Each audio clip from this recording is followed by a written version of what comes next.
ఏ చిన్నయ్య, నేను ఈరోజు చాలా సంతోషంగా ఉన్నాను. చూస్తుంటే తెలుస్తుందిలే. ఏ చిన్నయ్య, మన ఇద్దరం కాసేపు ఆ మండపంలోకి వచ్చిందావా? అయ్యో, నేను నీతో మాట్లాడడానికి, నేను చూడడానికి అసలు ఇంట్లో వీలు పట్టలేదు. నేను నీతో చాలా చాలా మాట్లాడాలి. రేపు మాట్లాడుకోవచ్చులే. పైగా అయ్యగారు కూడా ఇంట్లో లేరు, వస్తే మన కోసం ఎత్తుకుంటారు. హలో, యజమానురాలాగా చెప్తున్నాను, బోధపడిందా? బోధపడిందమ్మా.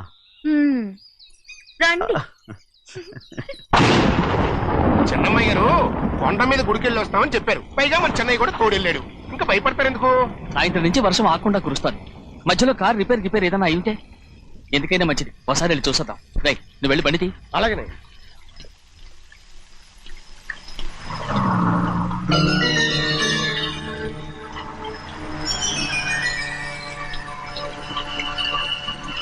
అయ్యా చూడండి, ఆ కారు మందే అనుకుంటానండి. అవునయ్యా, ఆ బండి 288.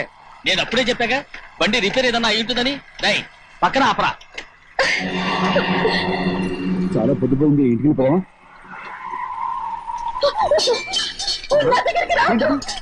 నువ్వు కావాలని కారు రిపేర్ అని చెప్పావు. లెక్క పెడుతున్నావా? నేనా? అమ్మా,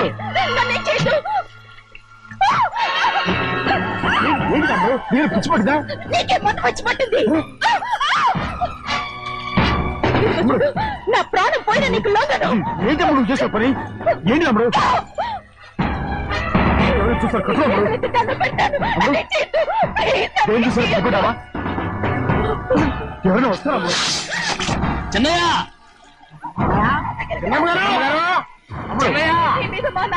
నమ్మకం పెట్టుకున్నాను కదా. రాము,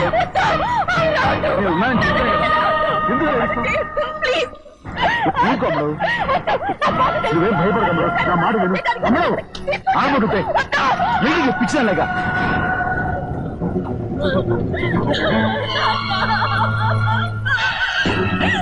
ఏంటమ్మా ఇది?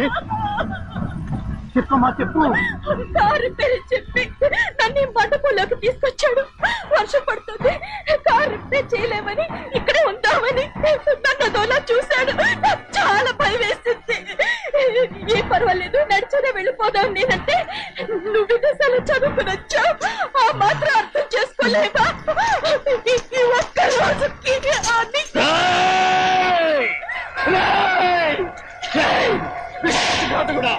ఎంత పని చేశావు? నిన్ను నా బిడ్డలా చూసుకున్నాను. అలాంటిది నా కూతురు వంటి మీద చేస్తావా? నువ్వు మనిషివి కాదురా, నువ్వు మనిషివి కాదు, రాక్షసుడివి. తల్లిపాలు తాగి తల్లిలో ముద్దుతే నీచుడురా. నాకే వచ్చిన నయవంచుడురా. ఒరే ద్రోహి, ఇవాళ నుంచి నేను చచ్చిపోయాను అనుకోరా. ఇక నా ఇంటి గడప పక్కతో నిన్ను ఎలా పెంచాను రా? నా సొంత బిడ్డ కన్నా ఎక్కువగా పెంచాను. ఆ ఒకే ఒక్క కారణంగా నిన్ను ప్రాణాలతో వదులుతున్నాను. నేను వాహనాలు చూపించుకో. ఇదే ఇంకోడైతే నువ్వు చేసిన తప్పుకి నరికేసి ఉండేవాడు.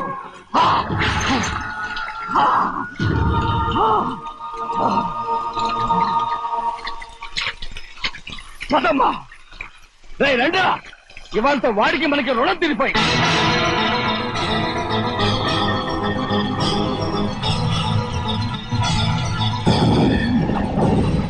చిన్నబ్బాయి, వద్దు చిన్నబ్బాయి, వెళ్ళొద్దు. నా మాట విను, 2 కుటుంబాలు కలవబోతున్నాయి. వద్దు చిన్నబ్బాయి. చిన్న వెళ్ళు, చిన్న నా మాట విని, చిన్న వెళ్ళు, చిన్న వెళ్ళు, చిన్న. ఆగో, ఎక్కడికి వెళ్తున్నావు? ఒక నౌకరేదవా? నా అక్క కూతురు ఒంటి మీద చెయ్యేశాడని తెలుసు కూడా నన్ను నోరు మూసుకుని కూర్చోమంటావా? అటు తప్పుకున్నాయా? వాడి కాలో చెయ్యం నరకందే నేను నిద్రపోను. నరికేస్తే నీ పక్క చల్లారిపోతుందా? అందుకని పరువు పైన పర్వాలేదని చేతులు ముట్టు కూర్చోమంటావా? బుర్రుందిరా నీకు? వాడిని చంపేసి జైలుకెళ్ళి కూర్చుంటావా? పర్వాలేదు, జరిగింది విని గాజులు తొడుక్కుని కూర్చోవడం కంటే అదే మేలు. ఊళ్ళో నలుగురు చేత మొహం మీద ఉమ్మయించుకోవడం కంటే జైలుకెళ్ళడమే మేలు. తప్పుకో. వద్దు బాబు, నేను చెప్పేది కొంచెం విను. మా నాన్న చిన్నయ్య నెత్తి మీద పెట్టుకుని ఊరేగాడు. ఇప్పుడు ఆయనే నిజం తెలుసుకుని బయటికి గెంటేశాడు. ఆ శిక్ష వాడికి చాలు. కానీ మీ చెల్లెలు పరువు పోయిందే, దానికి కారణమైన వాడిని నేను ఊరికే వదిలేయాలా? నువ్వు వాడిని నరికేస్తే జరిగింది మాసిపోతుందా? పోదు, కానీ కోపం కొంచెమైనా తగ్గుతుంది కదా. 2 రోజులు ప్రశాంతంగా ఉంటే అన్ని కోపాలు పోతాయి. అవును, నువ్వు కూడా 15 సంవత్సరాలుగా ప్రశాంతంగానే ఉన్నావు. కానీ మీ నాన్నకి నీ మీద కోపం పోనేలేదే. అలాగే నేను కూడా. తప్పుకోవద్దు.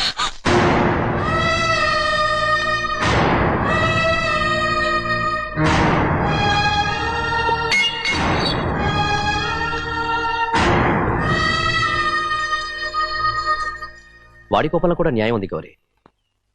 ఎవడో చేసిన దాన్ని ఎవడు చేసుకుంటాడు చెప్పు? న్యాయంగా చూస్తే వాడు చేసుకోవాల్సిన పిల్ల. వాడు మనతో పాటు చిన్న వయసులో వచ్చేసాడు కాబట్టి ఆ కుటుంబానికి విరోధయ్యాడు.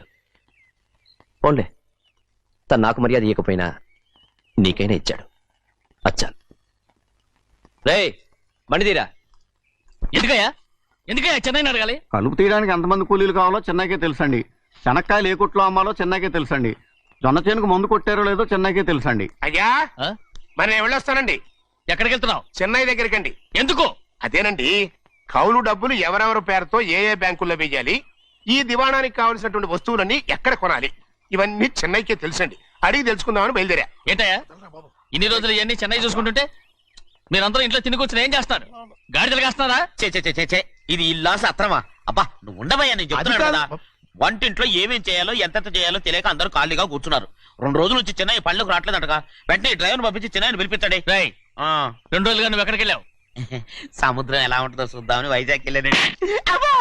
వెళ్ళా సముద్రంలో గోవిందయ్య అయ్యా ఈ లెక్క చూసి పంపించి. అగా, నీకు లెక్క చూసి కదా డబ్బులు ఇవ్వాలి. మరి ముందే అయ్యా అయ్యా అయ్యా అంటూ ముష్టోళ్ళగా చేయి చెప్తావిట్రా. నువ్వు ఎప్పుడు వచ్చావు, నీకు ఎంత ఇవ్వాలి చెప్పు. గుమ్మస్తా మీరా నేనండి. మీకు లెక్కలు తెలియకపోతే వెళ్ళి చెన్నై గారిని అడగండి. ఏంట్రా డబ్బా ఇస్తున్నావా? నన్ను ఉద్యోగం అనేది వెళ్ళిపోమన్నారు కదా. అంటే ఏడుస్తావిట్రా.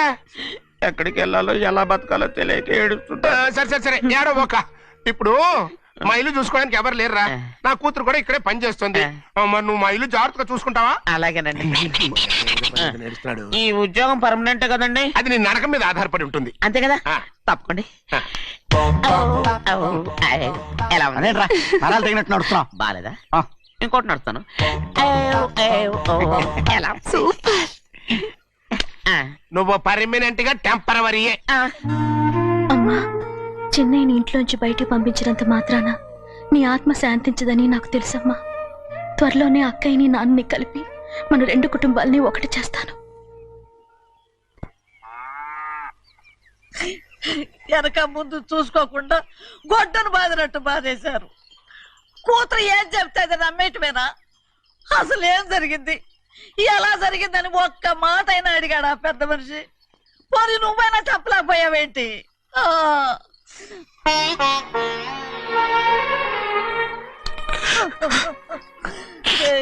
చిన్నయ్య ఏడుస్తున్నావయ్యా? పెద్దయ్య కొట్టాడని బాధపడుతున్నావా? అబ్బే, పెద్దయ్య కొట్టిన దెబ్బలు కాదని నేను బాధపడుతుంటా.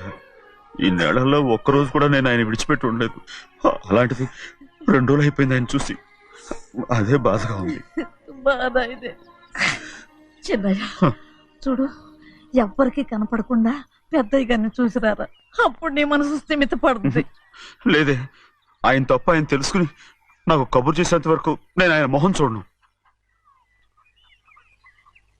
ఆ దొంగ ముఖంది నీ మీద మనసు పడ్డట్టు నాటకం ఆడింది అనుకో. అది నీ యజమాని కూతురు అని తెలుసు కదా, నువ్వెందుకు మనసు పడ్డా? సిగ్గిడిసి తన అందరి ముందు పంపు సెట్ దగ్గర స్నానం చేస్తూ నా మీద పడ్డప్పుడు కూడా నేను మనసు పడలేదే. కానీ ఒకరోజు, అయ్యో ఏంటి తమ్ముడు మధ్యగా పోయిందేంటి? పుస్తకాలన్నీ తగలబెడతావు, పైగా చదువుకో డిగ్రీ కాగితం కూడా మంటలు పడేస్తావేంటి? ఏమైంది నీకు? ఇదిగో మర్యాదగా మంటలవి. అవి నేను చదివి సంపాదించుకున్న డిగ్రీలు. వాటిని మంటల్లో వేస్తాను, చిప్పేస్తాను, నా ఇష్టం. అది అడిగే హక్కు నీకు లేదు.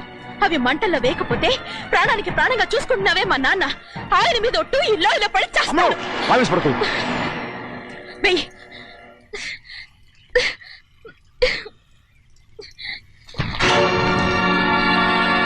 తగలబెడుతుంది నువ్వు చదువుకున్న చదువుని కాదు, మా పెద్దయ్య పెంచుకున్న ఆశల్ని, ఆయన కన్న కళల్ని. పర్వాలేదు, నా ఆశ నెరవేరినప్పుడు ఎవరి ఆశ తీరినా తీరకపోయినా నాకు అనవసరం. నేను డబ్బున్న దానిలేగా నువ్వు నన్ను ప్రేమించడానికి వెనకాడుతున్నావు. చూడు, మా నాన్న నా పేరు మీద రాసిన ఆస్తుల తాలూకు దస్తావేజులు మొత్తం తెచ్చాను. ఇవి కూడా నేను ముందే చెప్పాను, అడ్డొచ్చావో దూకేస్తాను.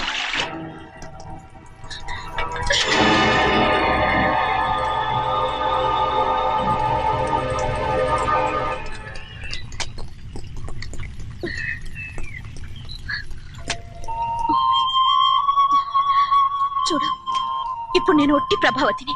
నాకు చదువు లేదు, డబ్బు లేదు. ఇప్పుడేనా ఒప్పుకుంటావా? మరి చిన్నపిల్ల మాడతావేంటి? ఎన్ని చెప్పినా సరే నువ్వు మా పెద్ద కూతురువి. అలాంటిది నేను పెళ్లి చేసుకోవడం ఏంటి? మరి అర్థమైన మాడతావు.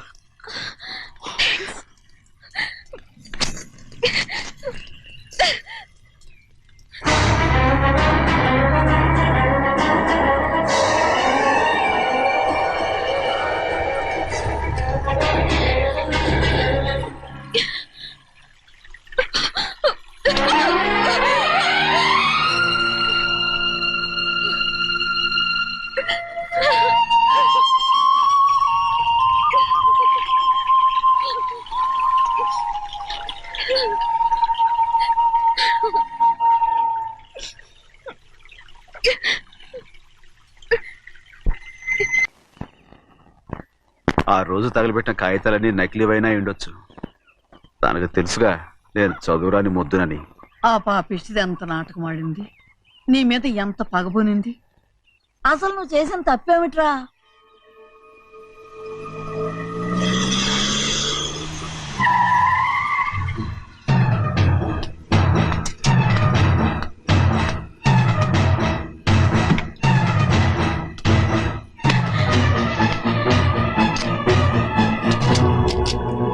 నేనా నీ వెంటబడి తిరిగాను? నేనా నేను ప్రేమించమని అడిగాను? నేనా నేను పెళ్లి చేసుకోమని అడిగాను? ఆ రోజు గుడికి రమ్మంది ఎవరు? వద్దన్న మండపానికి తీసుకెళ్ళింది ఎవరు? చేసినంత నువ్వు చేసి నేనేదో చేసినావే. నేను నిజంగా పాప పోనీలే ఆడదాని వారు ఊరుకుంటున్నాను అనుకున్నావేమో. పొరపాటు. నన్ను ఎంతగానో నమ్మిన మా అయ్యగారు నన్ను అనుమానించి తప్పు పట్టారే, దానికి ఆ రోజు నా నోరు మూసుకుపోయింది. కానీ ఈ రోజు మాత్రం నేను ఊరుకునేది లేదు. చెప్పు, ఎందుకు చేసావు పని? కారణం చెప్పు. ఒకే ఒక్క కారణం, నిన్ను మా ఇంట్లోంచి వెళ్ళగొట్టాలి. ఎంతో ఇష్టంగా చూసుకునే మా నాన్న నిన్ను అసహించుకోవాలి. మా అక్క కుటుంబం 15 సంవత్సరాల నుంచి మా నాన్నకు దూరంగా ఉండటానికి కారణం నువ్వు. అంతేకాదు, మా అమ్మ మాకు లేకుండా పోవడానికి కారణం కూడా నువ్వే. అలాంటి నీకు మా ఇంట్లో రాజ మర్యాద, అందరి మీద అధికారం. కన్న కూతురైన నాకంటే మా నాన్నకి నీ మీద ఎక్కువ ప్రేమ. అందుకే నిన్ను ఇలా మోసం చేశాను, నమ్మించాను. అర్థమైందా? Good bye.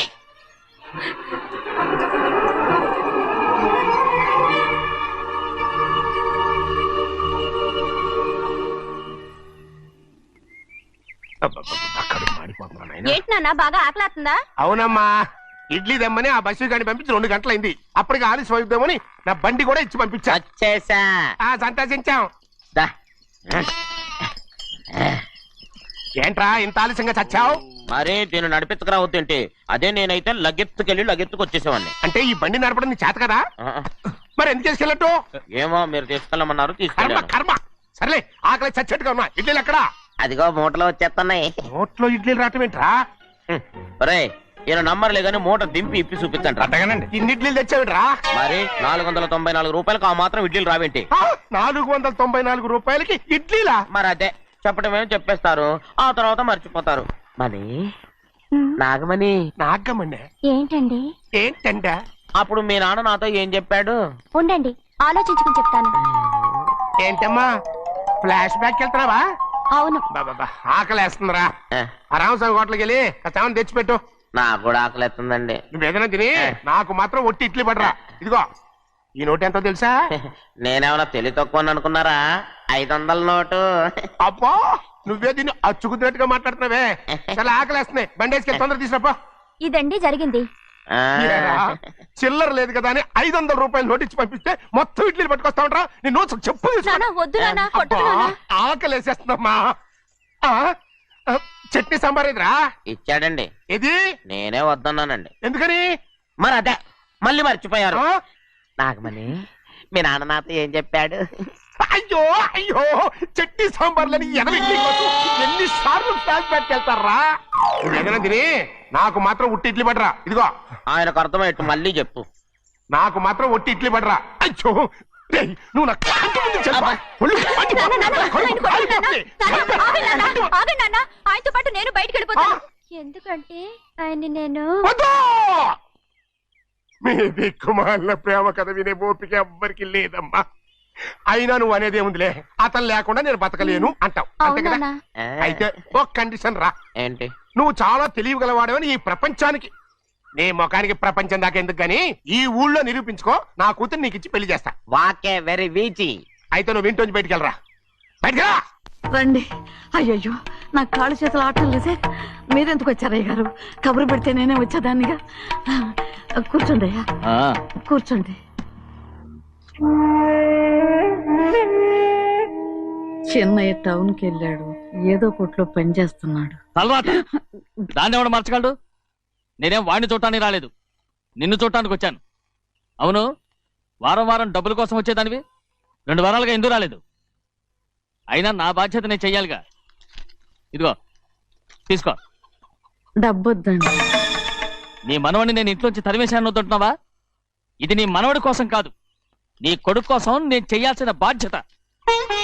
ఆనాడు ఊరంతా నా బిడ్డ తప్పు చేశాడన్నా మీ మనసుకి మాత్రం తప్పు చేశాడనిపించలేదు. ఈ రోజు నా మనవడు కూడా ఏ తప్పు చేయలేదు. ఆ విషయం మీరు తెలుసుకుని వాణ్ణి ఏ రోజు పనిలోకి రమ్మంటారో ఆ రోజే డబ్బు తీసుకుంటాను. నీ మనవడు చేసింది నేను కళ్ళారా చూశాను. దాని గురించి మాట్లాడాలంటే నాకే అసహ్యంగా ఉంది. డబ్బు తీసుకుంటావా లేదా? వద్దు బాబు. ఈ రోషమైనాలో నేను చూస్తాను.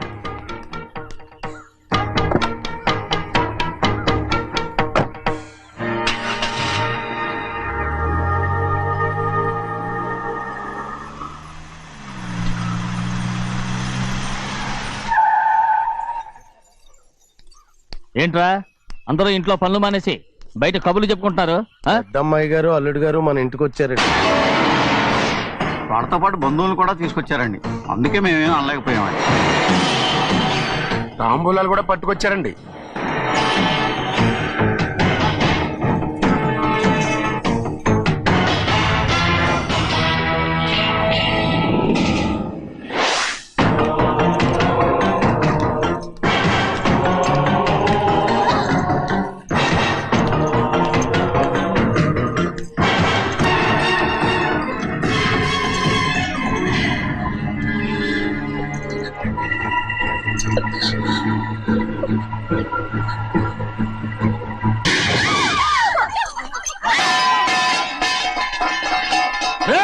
అయ్యా 15 ఏళ్ళైంది బంధాలు తెగిపోయి. ఎంత ధైర్యం ఉంటే మళ్ళీ ఈ ఇంట్లో అడుగు పెడతారు? ఎవరు రాయి గాడిదల్ని లోపల రానిచ్చింది? ముందు వీళ్ళందరినీ మెడబెట్టి బయటికి గెట్టేయండి. నేనే వాళ్ళని రమ్మన్నాను. ఎందుకు రమ్మన్నావు? నా పెళ్లి గురించి మాట్లాడడానికి. నీ పెళ్లి గురించి మాట్లాడటానికి వాళ్ళెవరు? నా తోడ పుట్టింది మీ కన్న కూతురు. దాని మెడలో తాళి పండే రోజునే ఆ వర్షం మారిపోయింది. తాళి కట్టించుకుని వేరే ఇంటికి వెళ్ళినంత మాత్రాన మీ కూతురు కాకుండా పోతుందా? ఈ విత్తనవాదం వద్దు. రమ్మని చెప్పి నువ్వే వాళ్ళని పంపని చెప్పు. అంత కాని పని మేమేం చేశాం బావా? ఇంకోసారి బాగా అంటే మర్యాద తక్కదు. మీ చిన్న కూతురు పరుగు పోయినప్పుడు ఏమైందో ఈ మర్యాద? అది నా సొంత విషయం రా. నాకు సొంత విషయమే. ఏంటా నీ సొంత విషయం? అక్కడ నిలబడిందే అది నా అక్క కూతురు, చేసుకునే హక్కు నాకుంది. అందుకే పిల్లని అడగడానికి వచ్చాం. చెప్పు తీసుకొడతాను. మీ అక్క పోయిన రోజునే ఆ బంధాలు తెగిపోయాయి. నా కూతుర్ని ఎవరికి కట్టబెట్టాలో నాకు బాగా తెలుసు. కానీ నా పెళ్లికి నా ఇష్టం కూడా ఉండాలి నాన్న. ఓహో, వీడిని ఇష్టపడ్డావన్నమాట పెళ్లి చేసుకోవటానికి? కాదు, తల్లి ప్రేమకి ఎలాగో నోచుకోలేకపోయాను. అట్లీస్ట్ ఆ ఇంటికి కోడలుగా వెళ్ళి అక్కలోనైనా అమ్మని చూసుకుందామని ఆశపడ్డాను.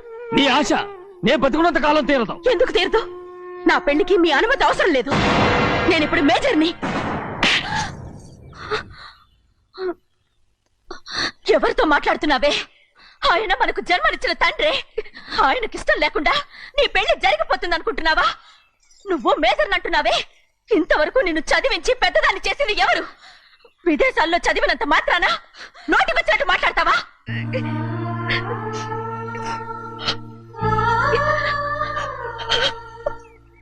నన్ను క్షమించండి నాన్న. ఎలాగైనా మన కుటుంబం కలవాలనే ఆశతో దాని మాటలు విని ఇక్కడికి వచ్చాం.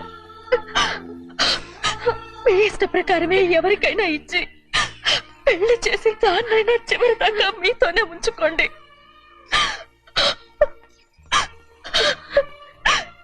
వెళ్ళొస్తానన్నా. ఎందుకు వదినా వెళ్ళొస్తామని చెప్తున్నావు? ఈ జన్మలో ఇక్కడికి రాలేమని తేలిపోయింది కదా. వెళ్తామని చెప్పు.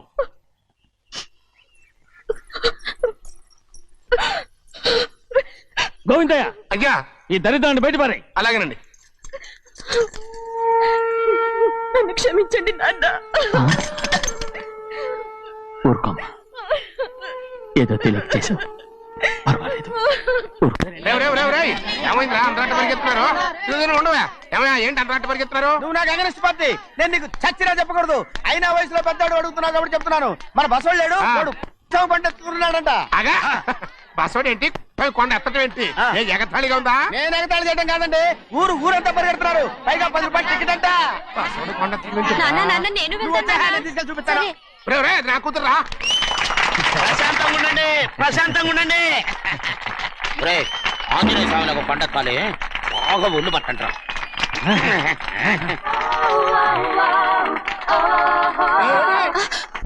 ఆడ కొండనెత్తిపోయి నిన్నెత్తిపోతాడు. ఊరుకోండి కుమస్తా గారు, ఆడికి ఆ కొండనెత్తడం ఈజీ, దీన్ని కష్టం. ఆ వయసులో ఉన్న ఆడపిల్లని చూస్తే చాలు తలనేరిసినోడికి కూడా జోకులు వస్తాయి.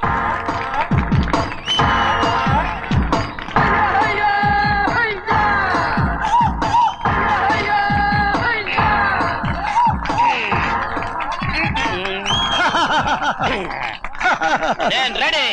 ఏంట్రా రెడీ? కొండనెత్తు. ఓ 50 మందిని పిలవండి. ఎందుకు? ఆ కొండను తెచ్చి నా చేతుల మీద పెట్టడానికి. అప్పటి నుంచి నేను చెబుతూనే ఉన్నా, ఇది ఫిట్టింగ్ ఏదో పెడతాడు అని. ఒక్కడనా నా మాట విన్నారా? ఊరుకోవా, నీ కూతురని మాటలేదు, మేమే వింటాం. ఇది ఒక పిచ్చి కొయ్యి. ఏంటి 50 మంది వల్ల కాదా? అయితే ఊరు మొత్తం వచ్చి ఆ కొండను తెచ్చి నా చేతుల మీద పెట్టండి, అప్పుడు నేను ఒక్కనే ఎత్తుతాను.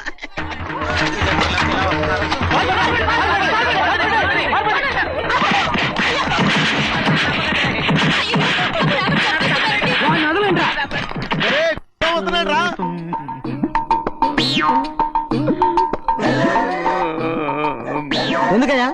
ఎందుకయ్యా అమాయకుని పట్టుకుని అందరూ చిత్త కొడుతున్నారు? అమాయకుడా? వీడా? అవును.